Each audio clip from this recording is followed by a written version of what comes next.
Assalamualaikum warahmatullahi wabarakatuh. Kembali lagi dengan saya Ahmad Bustal Arifin.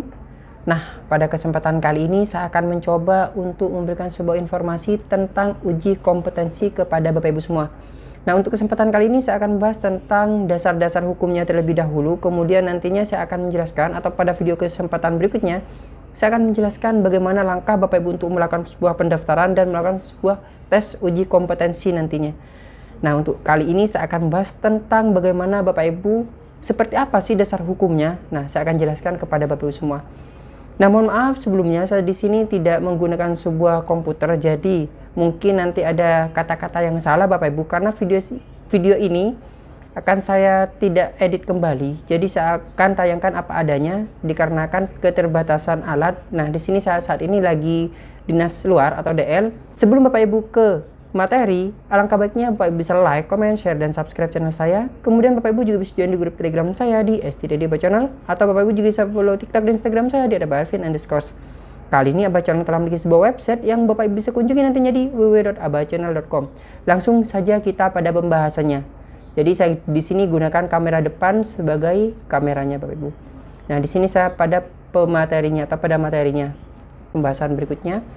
Nah, dasar hukumnya di sini adalah yaitu PP nomor 11 tahun 2017 dan Permen Pan RB nomor 13 tahun 2019 serta Permendikbudristek nomor 28 tahun 2021 dan juga Permendikbudristek nomor 29 tahun 2023. Itulah yang menjadi dasar hukum dengan adanya uji kompetensi ini. Nah, kemudian Bapak Ibu, untuk uji kompetensi apa sih yang dimaksud dengan uji kompetensi dan bagaimana tujuannya? Untuk pengertian uji kompetensi itu tersendiri adalah uji kompetensi merupakan sebuah proses pengukuran dan penilaian terhadap kompetensi teknis, kompetensi manajerial, dan kompetensi sosial kultural dari pegawai ASN. Untuk tujuannya itu tersendiri merupakan, yaitu gunanya adalah mengukur dan menilai kompetensi yang dimiliki oleh JF, Jabatan Fungsional Guru, Jabatan Fungsional Pamong Belajar, Jabatan Fungsional Pengawas Sekolah, Jabatan Fungsional Pendidik guna menentukan kelayakan yang bersangkutan untuk naik ke jenjang satu ke tingkat yang lebih tinggi. Jadi ini digunakan untuk yang alih jenjang Bapak Ibu. Nah, alih jenjang ini misalnya dari 3D ke 4A, nah itu juga alih jenjang. Kemudian dari B ke C itu juga alih jenjang.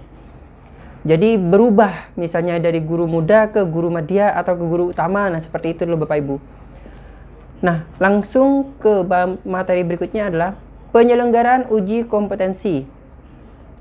Nah, untuk penyelenggaraan uji kompetensi di sini yaitu dilakukan oleh Kemdikbudristek melalui Dirjen GTK dengan tugas. Nah, jadi tugasnya di sini adalah membentuk tim uji kompetensi, menentukan jadwal uji kompetensi, menetapkan hasil kompetensi, mengumumkan hasil kompetensi, dan tim kompetensi tersendiri yang telah terbentuk tersebut yaitu tim kompetensi pusat dan tim kompetensi daerah.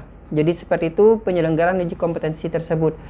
Nah, kemudian untuk tim uji kompetensi pusat nantinya dibentuk dan ditetapkan oleh Dirjen GTK. Kemudian tim uji kompetensi pusat di sini yaitu tupoksinya adalah menyusun petunjuk teknis, membuat instrumen, menugaskan tim penilai melakukan koordinasi, menyusun jadwal, mengumumkan calon, mengumumkan pelaksana, dan menerbitkan sertifikat kompetensi. Jadi seperti itu. Dan kemudian untuk tim Dirjen GTK itu terdiri dari Sekretariat Direktur Jenderal GTK, kemudian Direktorat Guru Pendidikan Anak Usia Dini dan Pendidikan Masyarakat, Direktorat Guru Pendidikan Dasar, Direktorat Pendidikan Guru Menengah dan khusus Direktorat Kepala Sekolah, Pengawas Sekolah, dan Tenaga Kependidikan. Nah, selanjutnya adalah untuk tim yang ada di daerah. Nah, di daerah itu dibentuk oleh Dinas Pendidikan Provinsi Kap Kota sesuai dengan kewenangannya.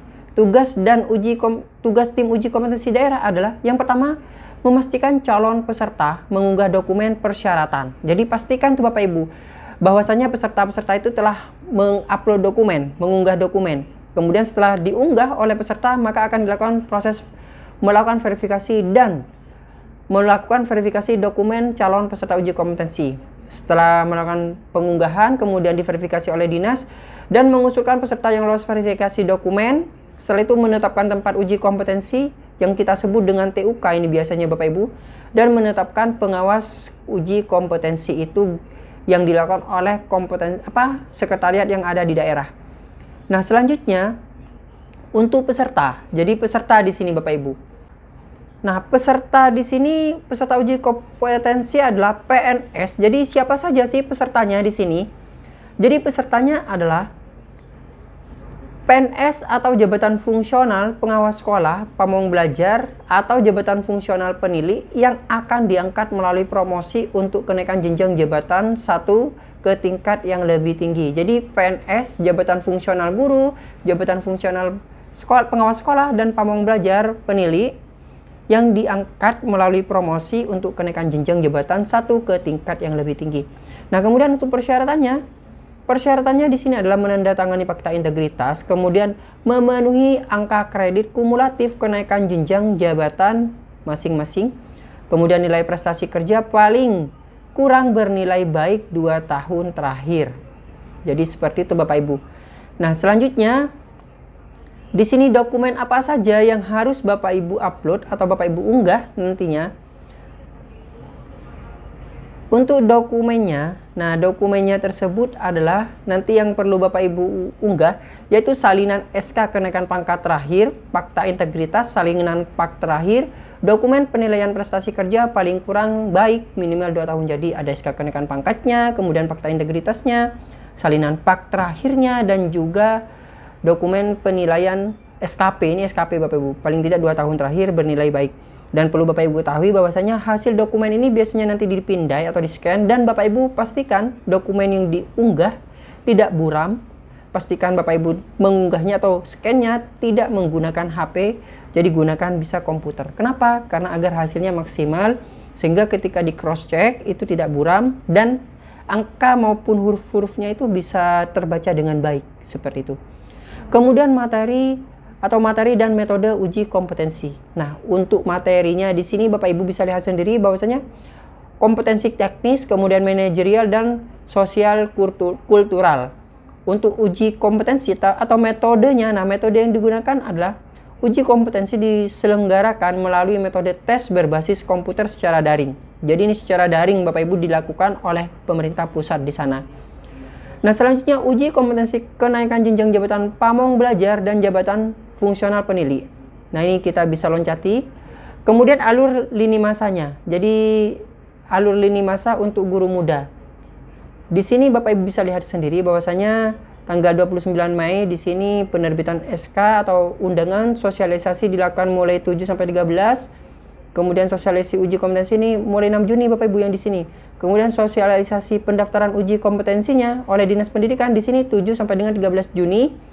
Dan 6 sampai 16 Juni adalah pendaftaran peserta uji kompetensi. Jadi Bapak Ibu posisi saat ini ada di sini, yaitu pendaftaran uji kompetensi. Jadi Bapak Ibu yang terundang di akun SIM PKB Bapak Ibu bisa dicoba di cross check apakah Bapak Ibu bisa mendaftar atau tidak dengan ketentuan-ketentuan yang telah yang sudah dijelaskan barusan. Kalau misalnya Bapak Ibu tidak terundang, pastikan data-datanya Bapak Ibu sudah terupdate di Dapodik dan di SIM PKB, karena ini akunnya Bapak Ibu pastikan akun Bapak Ibu itu sudah valid, seperti itu. Kemudian validasi atau verifikasi dan validasi berkas di sini tanggal 6 sampai dengan 19 Juni. Kemudian coaching klinik di sini tanggal 23 Juni. Nah, seperti inilah untuk rundown kegiatannya. Sekarang kita masuk pada guru muda. Nah, uji kompetensi guru muda seperti ini Bapak Ibu bisa screenshot saja. Jadi mulai tanggal berapanya Bapak Ibu bisa screenshot. Nah, setelah Bapak Ibu mengetahui, nah Bapak Ibu tentunya saat ini berada di sini. Pendaftaran, jadi ada di masa pendaftaran. Bapak Ibu ini ada di sini, pendaftaran uji kompetensi. Jadi segeralah melakukan sebuah pendaftaran jika Bapak Ibu terpanggil, atau mungkin bisa tanya-tanya terlebih dahulu ke dinas masing-masing untuk memperoleh sebuah informasi. Nah, kemudian alur penyelenggaraannya, di sini untuk alurnya seperti ini. Penyampaian informasi uji kompetensi, kemudian masuk pada pendaftaran dan seleksi administrasi dan pengusulan calon peserta, di mana nantinya pengumuman peserta uji kompetensi dan dilakukan coaching klinik peserta uji kompetensi, pelaksanaan uji kompetensi, kemudian dilakukan setelah Bapak Ibu melakukan proses uji kompetensi. Di sini ada hasil uji kompetensinya, pengelolaan hasilnya, kemudian penetapan dan pengumuman kelulusan dan penerbitan sertifikat di sini yang terakhir. Nah, Kemudian Bapak Ibu untuk penyampaian informasinya, nanti Bapak Ibu uji kompetensi itu Dirjen GTK menetapkan jadwal pelaksanaan uji kompetensi. Kemudian setelah itu Dirjen GTK menyampaikan informasi mengenai pelaksanaan uji kompetensi kepada Dinas Pendidikan melalui surat, kemudian laman uji kompetensi dan juga sosialisasi. Jadi Bapak Ibu untuk mengakses uji kompetensi bisa di halaman ini. https://ujikompetensi.kemdikbud.go.id. Seperti itu Bapak Ibu. Coaching klinik di sini bisa dilihat tim uji kompetensi pusat melaksanakan coaching klinik, persiapan dan mekanisme uji kompetensi peserta yang telah lulus seleksi administrasi kompetensi. Nah, ini nanti akan saya jelaskan di kesempatan berikutnya. Bagaimana langkah untuk mengupload dokumen, kemudian untuk mendaftar, saya jelaskan di kesempatan berikutnya. Kemudian pelaksanaan uji kompetensi ketentuan umum. Di sini uji kompetensi dilaksanakan secara daring. Pelaksanaan uji kompetensi dikoordinasi oleh Direktorat Teknis di lingkungan Dirjen GTK sesuai dengan kewenangannya, dan peserta melakukan uji kompetensi menggunakan perangkat atau laptop dengan memperhatikan koneksi internet yang kuat. Seperti itu. Nah, kita loncati saja. Kita loncati.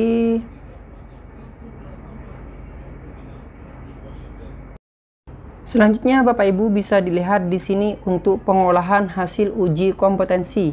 Yang pertama adalah pengolahan hasil uji kompetensi dilakukan berdasarkan pelaksanaan uji kompetensi. Peserta uji kompetensi dinyatakan lulus apabila nilai ambang batas kompetensi atau mencapai nilai ambang batas kompetensi. Kemudian Bapak Ibu, untuk nilai minimal kelulusan paling rendah adalah 70 untuk setiap jenjangnya, dan nilai minimal kelulusan diperoleh dari akumulasi bobot nilai akhir dari nilai rata kompetensi. Penghitungan bobot penilaian kompetensi teknis sebesar 70%. Penghitungan bobot penilaian kompetensi manajerial dan kompetensi sosial kultural di sini sebesar 30%. Jadi untuk kompetensinya 70 dan sosial kultural serta manajerialnya adalah 30% bobotnya. Kemudian penghitungan bobot akumulasi uji kompetensi kenaikan jenjang jabatan fungsional guru pengawas sekolah ke jenjang muda sebesar 100% dari hasil situasional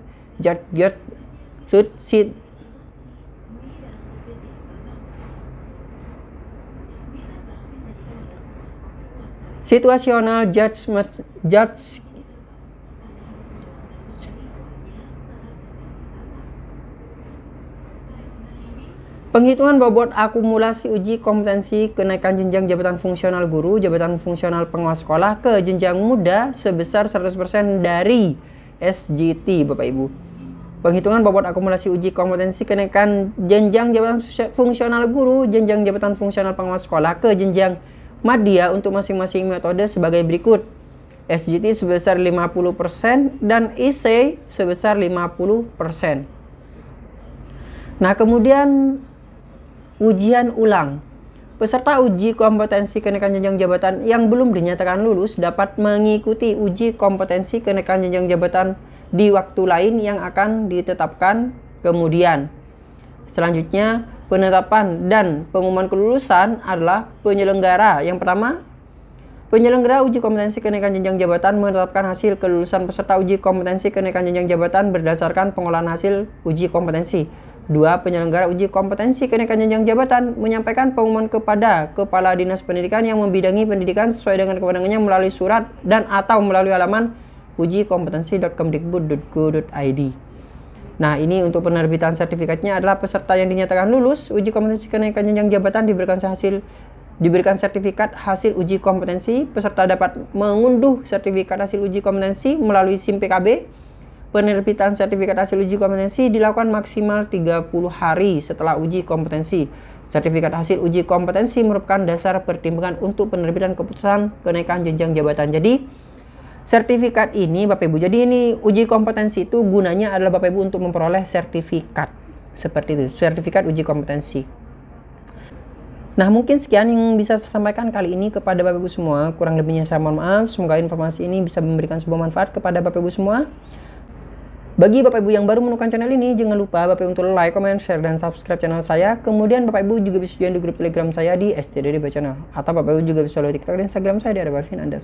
Terima kasih. Wassalamualaikum warahmatullahi wabarakatuh.